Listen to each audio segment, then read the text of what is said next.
अस्सलामुअलैकुम। कड़वी हकीकत टीवी के मोअज़्ज़िज़ दोस्तों, अगर आप चैनल पर नए हैं तो चैनल को लाइक और सब्सक्राइब करें ताकि आने वाले नए नोटिफिकेशन आपको बर वक्त मिल सके। शुक्रिया।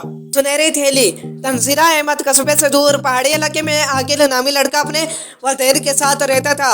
11 साल आकिल 5वीं जमात का तल्ब इल्म था। उसके वालिद पहाड़ों को तोड़कर पत्थर मुल्क के मुख्तलिफ हिस्सों में भेजने वाले ठेकेदार के साथ काम करते थे और अम्मी औरतों के लिए सिलाई कढ़ाई करती और यूँ उनकी गुजर बसर होती। पढ़ाई से फारिग होकर आकिल अपनी अम्मी का हाथ बटाता था। वो सिलाई और कढ़ाई किए हुए कपड़े माँ के बताने पर खवातीन के घरों में पहुँचा आता। उसकी अम्मी को बाहर भी ना जाने पड़ता और वक्त की बचत भी हो जाती। जो सामान माँ को चाहिए होता बाहर से वो भी खरीद लाता। एक रोज उसे किसी खातून के कपड़े देने जाना पड़ा जिनका घर काफी दूर था। जब वो कपड़े देखकर वापसी के लिए मुड़ा तो शाम होने वाली थी। नामवार सुनसान पहाड़ी रास्ते पर वो चला आ रहा था कि उसे किसी के कराने की आवाज सुनाई दी। उसे महसूस हुआ कि आवाज बड़े पत्थर के पास से आ रही है। कौन है कहता वो पत्थर के करीब पहुंचा तो वहां अपने बराबर एक बहुत खूबसूरत बच्चे को देखा जो अपना पैर पकड़े करा रहा था। उसके पाँव में नुकीला कांटा चुभा था जिसकी वजह से पाँव में सूजन हो रही थी और खून भी रस रहा था। तुम कौन हो, यहाँ कैसे आई, ये कांटा कैसे चुभा?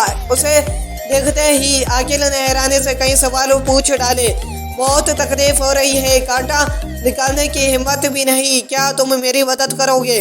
बच्चे ने मदद मांगी तो वो सर हिलाते हुए उसके पाँव के पास झुका। अरे वो देखो कितना खूबसूरत पत्थर है, आकिल ने एक तरफ इशारा करते हुए कहा। जैसे ही बच्चे ने उधर देखा आकिल ने झटक से कांटा निकाल दिया। अरे कांटा निकल गया, मैं डर रहा था कि बहुत तकलीफ होगी मगर तुमने तो कमाल कर दिया, बच्चे ने खुशी से कहा। आकिल मुस्कुराया और अपनी कलाई पर लपेटा रुमाल फाड़ कर उसके पाँव में पट्टी भी बांध दी। बहुत शुक्रिया दोस्त, मैं तुम्हारा एहसान मंद रहूँगा। शाम ढल रही है, अब हमें अपने घर जाना चाहिए।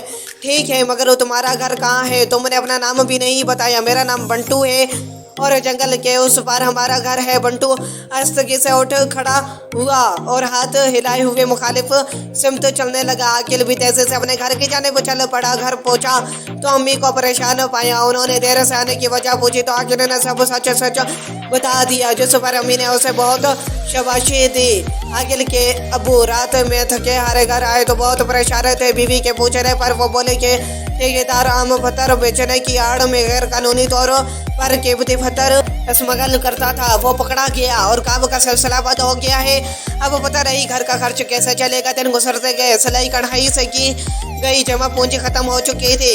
उस रोज उनके घर राशन नहीं था और इतने पैसे भी नहीं कि कुछ खरीदा जा सके। आकिल की अम्मी ने उसे कढ़ाई वाला कुर्ता दिया कि उन्हीं खातून के घर दे आओ ताकि जो पैसे मिले उसे खाने का बंदोबस्त हो सके। जब वो कपड़े पहुंचा कर आ रहा था तो उसे बंटू नजर आया। दोनों दोस्त बातें करने लगे। बंटू ने परेशानी की वजह पूछी, फिर उसे एक सुनहरी थैली दी कि उसे अपने पास संभाल कर रखना। जब कोई मसला हो तो सच्चे दिल से दुआ करना और उसमें से एक बीज निकाल कर जमीन में दबा देना। आकिल घर पहुंचा, माँ को पैसे दिए, अब दुकान से बन ले आए और उन्होंने शुक्र अदा करके भूख की शिद्दत कम की। रात में सोने से पहले आकिल ने दुआ की और फिर थैली में से एक छोटा सा बीज निकाल कर घर के पिछले हिस्से की मिट्टी में दबा दिया।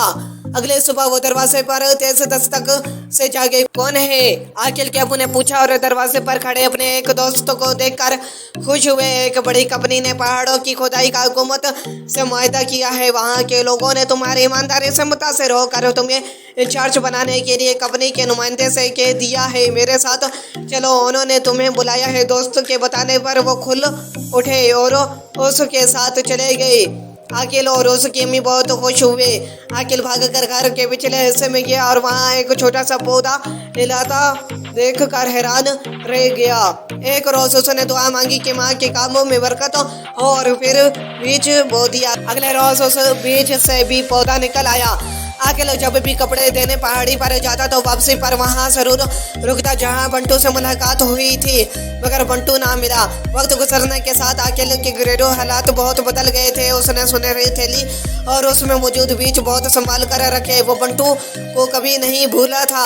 एक रात उसने एक अनोखी ख्वाहिश की और बीज बो दिया। अगले रोज अपने घर में बंटू और उसके साथ एक बहुत खूबसूरत खातून को देखकर बहुत खुश हुआ और भागकर उनके पास गया। तुम कहाँ खो गए थे बंटू? इतने महीने गुजर गए मगर तुमसे मुलाकात नहीं हुई। हम यहाँ से चले गए थे। बंटू मुस्कुराया। कहाँ चले गए?